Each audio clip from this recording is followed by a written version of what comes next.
What's going on, everybody? It's me, Chandler with a Z, and we're heading into Season 7. I know I said Season 6 last time, but we were already doing Season 6, and I'm just lazy. Season 7 predictions leading up to my final prediction for Broly vs. Hulk, with no real research or knowledge. This is just my general info on each character. Anyways, continuing. Miles vs. Static. I didn't think Miles had a chance. Static literally runs on electricity. Miles might have the bioelectric, but electricity is literally Static's thing. I didn't like this matchup, but I understood the comparison, I guess. Sindel versus Black Canary. I was rooting for Black Canary. I was rooting for Leo. Mostly because up until this point, I was just rooting against Power Rangers. I will continue rooting against Power Rangers. That's for you, Donnie. Bring it. I'll take your Power Rangers any day. Shout out to Uncrowned Otaku. He's been a huge inspiration for me to get this started. And I think we're going to be doing some sort of competitive predicting for next season of Death Battle. Anyways, I was rooting for Leo. So come at me, Donnie. War Machine versus Genos. I was rooting for War Machine. As much as I really liked Genos and I wanted to root for him in this fight, I knew there was something newer in the comics that changed up War Machine's capabilities enough to be able to be on par with Genos, let alone above him. Gray Fullbuster versus Ice Queen. Ice Queen, what's her name? Jeez, why am I forgetting her name?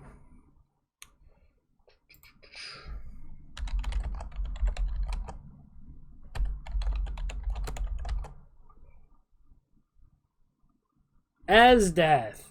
Man, if I had watched a Comment Got Killed before this death battle, I probably would have been rooting for As Death. But I had not. I watched it long after. Okay, maybe not long after, but I watched it during the summer. And dear Lord, I love As Death so much. She's just really cool, pun intended. But I was rooting for Gray, so I'll take that out. Machop versus Goro. I was rooting for Machop. I just figured Pokemon's a little more cartoony, so it has some dumber feats, which they did. The 1,000 punches feat is really what did Goro in. Cable versus Booster Gold. I was rooting for Cable. Because I didn't really know much about Booster Gold. I mean, I knew of Booster Gold, and I think I saw an episode of Justice League with Booster Gold, but it didn't really show me his capabilities. If I'd have known that he had such a dumb shield mechanic for his whole character, that literally was like, this shield cannot take damage at all. It's literally invincible and has never been broken. I probably would have rooted for him, but I didn't know that. Anyways, moving on. ObiWan versus Kakashi. I was rooting for ObiWan. The Force is OP. I didn't think Kakashi could copy Obi-Wan's stuff, because that's kind of his thing, is copying other people's abilities. The fight was really cool. I thought this was a very interesting matchup, but I was rooting for Obi-Wan. I thought he just had a more focused fighting style and better abilities. Danny Phantom versus American Dragon Jake Long. This was not a matchup for me. Danny Phantom had this in the bag, in my opinion. Jake Long, I get the comparison. I get why this matchup happened. I just didn't think Jake Long really had a chance. This is the first Disney character to lose. And I think this is our second Nickelodeon character on the show. But I forget. She-Ra versus Wonder Woman. I'll give this one. I was rooting for She-Ra, mostly because I was rooting against Wonder Woman. I just wanted a DC character to lose the first half of this season. And I still don't think we have we do have a DC loss this season. But this was the mid-season finale. I took the opposite of my buddy Uncrowned, Donnie, and I'll take that out. I took that out.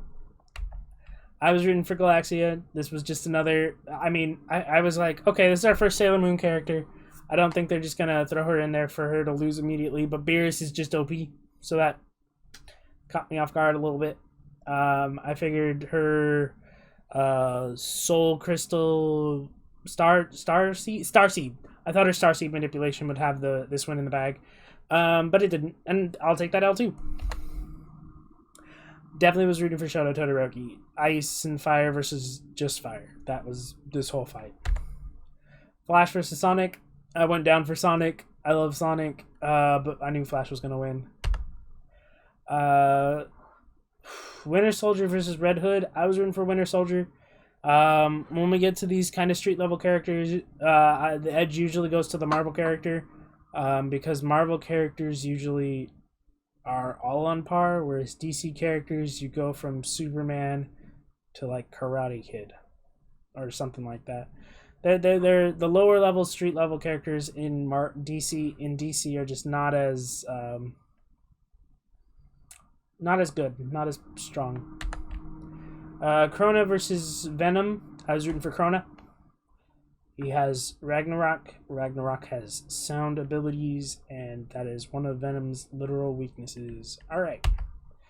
John Talbane versus Sabrewolf. I was rooting for John Talbane. I almost said Sabrewolf. I was definitely rooting for John Talbane.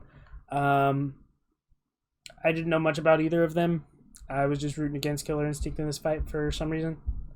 Yeah. Anyway, I figured John Talbane has there's just more interesting. He fights like literal gods in that game. But anyway, moving on. Red versus Blue. I was rooting Team Blue. I didn't think anybody on Team Red could stand a chance against Tex. Also, I didn't even know that Tex had something in her programming that made her fail automatically. But Team Blue just was better overall. They have better training, better ability to fight. And they have a tank. Batgirl versus SpiderGwen. I was rooting for Gwen. This is Batman versus Spider-Man all over again. Spider-Sense wins this matchup. Spider-Man beats the technology. That's what this matchup was. Although I did like the fact that I learned something new. This Spider-Gwen has a symbiote. And I did not know that. Because I figured that was still a costume, but it wasn't. Rock Lee versus Sanji. This came out a couple days ago. And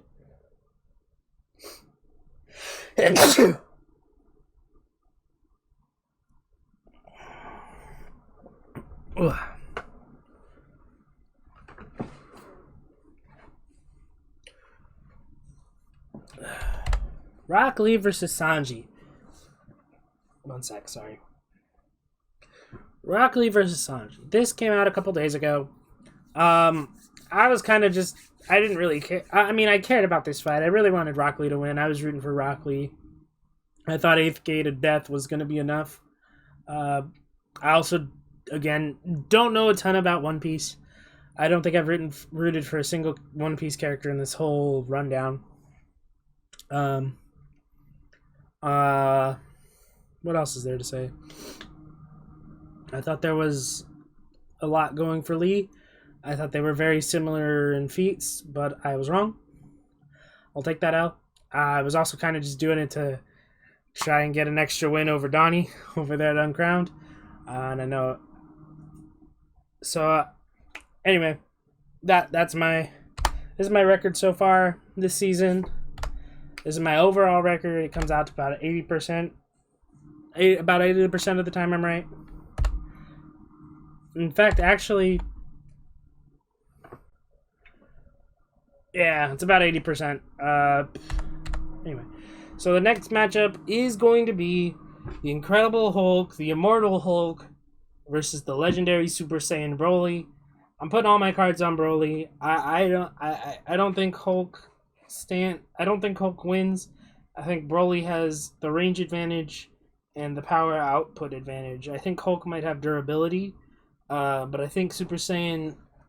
I think this legendary Super Saiyan has the edge in speed. So speed, power output, and range. versus durability and healing factor. It'll all come down to, is Broly able to survive the vacuum of space, which I don't know if he is. Donnie would know better than me. I think, but I don't think he needs that. I don't think he needs to destroy the Earth to beat Hulk. But we'll see. Should be a cool fight. It's definitely going to be a destructive fight. I don't know if it's going to be one of those break the world fights, but I'm hoping for it. Anyway, I think Broly's going to win.